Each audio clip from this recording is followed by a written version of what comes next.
Channel को subscribe करो पहले। हाँ जल्दी करो, मुझे पता है कि आप लोग नहीं करते, वीडियो देखते हो लेकिन सब्सक्राइब नहीं करते। ये लाल कलर का बटन नहीं से दबाओ, जल्दी दबाओ, जल्दी दबाओ, फिर मैं शुरू करूँ। दबा दो जल्दी, दबा दिया, घंटी भी दबा देना। हजारों शिष्य उनसे ज्ञान ग्रहण करने के लिए दूर दूर से उनके पास आकर रहते थे। गुरु का ज्ञान देने का तरीका भी बड़ा ही अनूठा था। शुरुआत में वो अपने शिष्यों को उपदेशों के माध्यम से ज्ञान देते थे। उसके बाद वो अपने शिष्यों को उस ज्ञान का अनुसरण करने के लिए कहते थे, उस ज्ञान को अपने व्यवहारिक जीवन में उतारने को कहते थे। एक बार उस आश्रम में एक सम्राट अपने बेटे को लेकर पहुंचा। उस सम्राट ने उस गुरु से प्रार्थना की कि आप मेरे बेटे को अपने आश्रम में रहने दें और अपने तरीके से उसे ज्ञान दें। उसे इस आश्रम में बिल्कुल भी ऐसा नहीं लगना चाहिए कि वो किसी सम्राट का बेटा है। उसे बिल्कुल साधारण शिष्यों की तरह ही ज्ञान देने की कृपा करें। गुरु ने मुस्कुराते हुए कहा कि सम्राट, ज्ञान इसी तरीके से लिया जा सकता है। अगर तुम अपने आप को दूसरों से बड़ा समझोगे तो तुम ज्ञान ग्रहण नहीं कर पाओगे।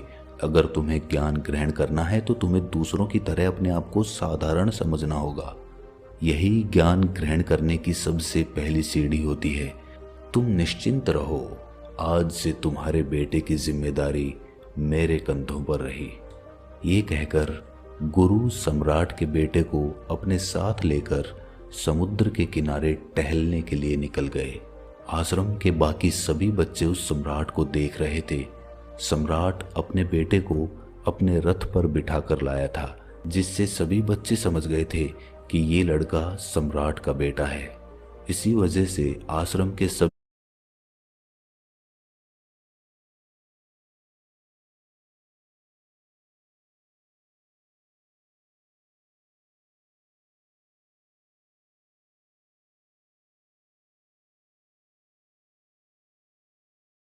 बच्चे सम्राट के बेटे की तरफ आकर्षित हो गए थे।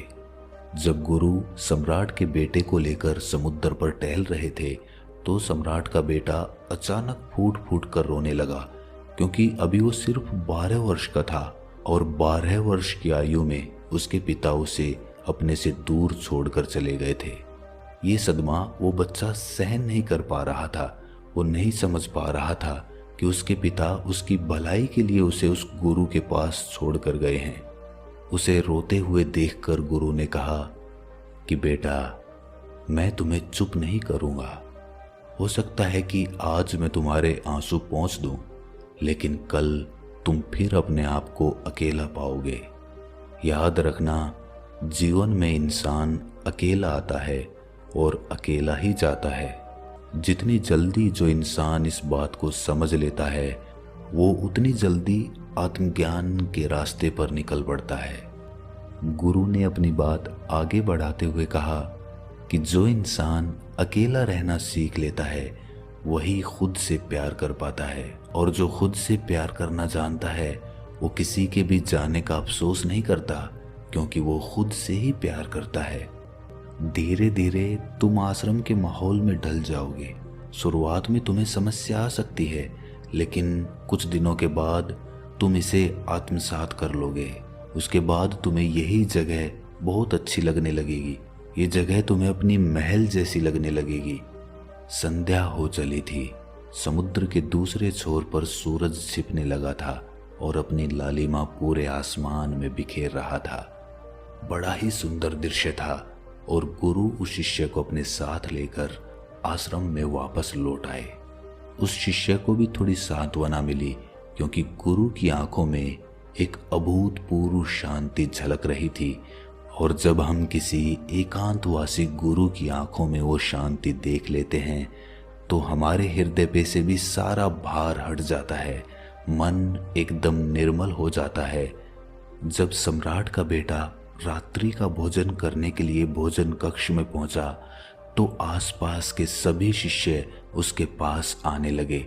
उन सभी को पता था कि ये सम्राट का बेटा है और अगर हम इससे दोस्ती कर लेते हैं तो उससे हमारा बहुत फायदा होने वाला है। यही सोचकर आश्रम के ज्यादातर बच्चों ने उसे घेर लिया था। बस कुछ बच्चे जो अकेले रहने का महत्व समझते थे, जो दिखावे में विश्वास नहीं करते थे, वो उस सम्राट के बेटे के पास जाने की बजाय अपना पूरा ध्यान खाने पर लगा रहे थे और एकांत में बैठकर अपना भोजन कर रहे थे। कुछ दिनों के बाद सम्राट के बेटे की आश्रम के ज्यादातर बच्चों के साथ दोस्ती हो गई। अब वो आश्रम में उन बच्चों के साथ घूमता, उन्हीं के साथ अपना ज्यादातर समय बिताता। आखिरकार सम्राट का बेटा था, सुख सुविधाओं में पला बढ़ा था। आसपास बहुत से दास और दासियां होते थे। आसपास अपने मित्रों से घिरे होना, वही दिनचर्या उसने इस आश्रम में भी अपना ली थी। ऐसा नहीं था कि गुरु को ये सब पता नहीं था, पर गुरु उसे अलग तरीके से ज्ञान देना चाहते थे। बच्चों को ज्ञान आप उपदेश देकर नहीं दे सकते, उन्हें साक्षात्कार कराना पड़ता है। उसके बाद उन्हें वो बात समझ आती है जो आप समझाना चाहते हैं। गुरु को ये बात पता थी कि अगर मैं इसे बोलकर बताऊंगा तो ये कभी समझ नहीं पाएगा। मुझे इसे दिखाना पड़ेगा, इसे एहसास कराना पड़ेगा कि अकेले रहने से ही तुम अपनी शक्तियों को जान पाओगे। ये सीख देने के लिए गुरु एक दिन उस शिष्य को अपने साथ एक पहाड़ी की चोटी पर ले गए। पहाड़ी पर पहुंचकर गुरु ने उस शिष्य से कहा कि अब तुम्हारा ज्ञान पूरा हो चुका है, बस एक आखिरी रात तुम्हें यहाँ पर बितानी होगी। उसके बाद अगले दिन शाम को मैं तुम्हारे राजमहल में तुमको पहुंचा दूंगा। वो बच्चा तो ये सुनकर बहुत खुश हो गया कि अब मैं वापस अपने राजमहल चला जाऊंगा, फिर से मेरे दास और दासियां, सारी भोग की वस्तुएं मेरे पास होंगी। उस शिष्य ने गुरु से पूछा कि गुरुजी, मुझे आज रात आप यहाँ पहाड़ी पर क्यों छोड़ रहे हैं? आखिर मुझे कौन सा आखिरी ज्ञान यहाँ से मिलेगा? गुरु ने मुस्कुराते हुए कहा कि यहाँ पर चट्टान के पीछे तुम्हें छिपकर बैठना होगा। यहाँ पर रोज रात को एक बाज आता है, तुम्हें उस बाज को देखना है, बड़ी गौर से देखना है, हर गतिविधि देखनी है। और उस बाज को देखने के बाद अगले दिन अगर तुम उस बाज की खूबियां मुझे बता पाए तो मैं तुम्हें तुम्हारे राजमहल वापस भिजवा दूंगा। और हाँ, सुबह आने से पहले एक बात पर और ध्यान देना है। एक चरवाहा यहाँ पर अपनी भेड़ों को चराने के लिए आता है, तुम्हें उन भेड़ों की गतिविधियां भी देखनी है। याद रखना, बाज की गतिविधि रात को और भेड़ों की गतिविधि सुबह। अगर तुम दोनों की गतिविधि ध्यान से देखकर मुझे बता पाए तो तुम इस आश्रम से हमेशा के लिए आजाद हो जाओगे, तुम्हारा ज्ञान पूरा हो जाएगा। मैं तुम्हारे पिता को कह दूंगा कि ये बच्चा हमारे आश्रम का सबसे ज्ञानी बच्चा है। ये कहकर गुरु अपने आश्रम में वापस लौट आए और वो बच्चा वहीं पर उस चट्टान के पीछे खड़ा हुआ उस बाज का इंतजार करने लगा। काफी वक्त बीत जाने के बाद वहां पर एक बाज अपने बच्चों के साथ पहुंचा। सम्राट के बेटे ने पूरी रात उस बाज की गतिविधि बड़े ही ध्यानपूर्वक देखी और सुबह होने के बाद जब चरवाहा वहां पर अपनी भेड़ों को लेकर पहुंचा तो उसने एक अभूतपूर्व दृश्य देखा। उसने देखा कि वो बाज भेड़ के एक मेमने को अपने पंजों में दबाकर आसमान में उड़ गया।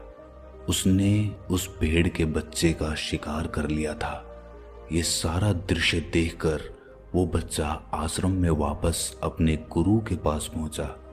इससे पहले कि गुरु उससे कुछ पूछते, उसने गुरु को प्रणाम करते हुए कहा कि गुरुदेव, आप आश्रम के सभी बच्चों को यहाँ पर बुला लीजिए। मैं सब लोगों को बताना चाहता हूँ कि मैंने क्या देखा। जब आश्रम के सभी बच्चे वहां पर पहुंच गए तो उस सम्राट के बेटे ने कहना शुरू किया कि मैंने अपने जीवन में बहुत से पक्षियों को देखा है, लेकिन बाज उन सभी पक्षियों में से सबसे अद्भुत और सबसे अलग होता है। उदाहरण के लिए एक तोता हम सभी ने देखा है। तोता बोलता तो बहुत है लेकिन कभी ऊंचा नहीं उड़ पाता, लेकिन एक बाज जो कि हर समय शांत रहता है, वो आकाश को भी छू सकता है। उसमें आकाश को भी छू लेने का सामर्थ्य होता है। जब भी एक बाज अपने शिकार को निश्चित कर लेता है तो वो उसी शिकार पर अपनी नजरें गड़ाए रहता है, चाहे वो कितनी भी ऊंचाई पर क्यों ना हो, चाहे कितना भी बड़ा तूफान क्यों ना आ जाए, लेकिन उसकी नजर हमेशा अपने लक्ष्य पर स्थिर रहती है। आज सुबह जिस बाज को मैंने देखा उसने हर भेड़ को अपना शिकार नहीं बनाया, बल्कि उस भेड़ों के झुंड में से उसने उस भेड़ के मेमने को अपना शिकार बनाया। उस बाज की तरह हमें भी अपना ध्यान अपने एक ही लक्ष्य पर स्थिर रखना चाहिए। चाहे कितनी भी अड़चने क्यों ना आए, हमें अपना लक्ष्य स्पष्ट दिखाई देना चाहिए। 10-20 अलग अलग लक्ष्यों में अपनी ऊर्जा बर्बाद करने की बजाय हमें किसी एक लक्ष्य पर पूरी एकाग्रता के साथ ध्यान देना चाहिए। तीसरी बात जो मैंने उस बाज से सीखी और जो हम सभी को सीखनी चाहिए वो ये है कि बाज कभी भी दूसरे पक्षी के साथ नहीं उड़ता, वो हमेशा आकाश में अकेला उड़ता है। इससे हमें ये सीख लेनी चाहिए कि हमें कभी भी छोटी सोच वाले लोगों के साथ नहीं रहना चाहिए। आखिरकार हम भी वही बन जाते हैं जिनके साथ हम रहते हैं। इसीलिए या तो बड़ी सोच वालों के साथ रहो या फिर अकेले रहो, क्योंकि जब हम अकेले रहते हैं तभी हम खुद की ताकत और खुद की कमजोरियों को जान पाते हैं। कमजोरियों को जानकर उनको दूर कर सकते हैं और अपनी ताकत को जानकर उसका सही इस्तेमाल कर सकते हैं। लेकिन वो तभी संभव होगा जब हम अकेले रहना सीखेंगे। चौथी सीख जो हमें एक बाज से लेनी चाहिए कि एक बाज हमेशा अपनी सीमाओं से ऊपर उठकर उड़ता है। जब तूफान आता है तो हर एक पक्षी अपने घोंसले की तरफ भागता है, खुद को छुपाने की जगह ढूंढता है, लेकिन बाज ऐसा कुछ भी नहीं करता। वो खुद की सीमाओं को तोड़कर बादलों से भी ऊपर उड़ने का प्रयास करता है। हवाएं उसे थपेड़े मारती हैं, पंख उसके भारी हो जाते हैं, पानी और धूल की वजह से उसे कुछ दिखाई नहीं देता, लेकिन वो फिर भी आसमान की तरफ उड़ता रहता है और अंततः बादलों से भी ऊपर निकल जाता है और वहां तब तक उड़ता रहता है जब तक मौसम ठीक नहीं हो जाता। अपनी सीमाओं को सिर्फ इसीलिए तोड़ पाता है क्योंकि वो समस्या के आने पर उससे घबराता नहीं है, उससे डरकर बचने का प्रयास नहीं करता, बल्कि एक सकारात्मक नजरिए के साथ उसका सामना करता है। जीवन में चाहे कितनी भी अड़चनें क्यों ना आए, हमें उन अड़चनों से लड़ना चाहिए, ना कि उनसे डरकर कहीं छिपकर बैठना चाहिए। चैनल पे काफ़ी सारे लोग हैं ना, वीडियो देखते हैं सब कुछ करते हैं, लाइक भी कर देते हैं, पर यार एक चीज़ नहीं करते, सब्सक्राइब। देखा भाई ने भी कह दिया, सब्सक्राइब नहीं करते यार।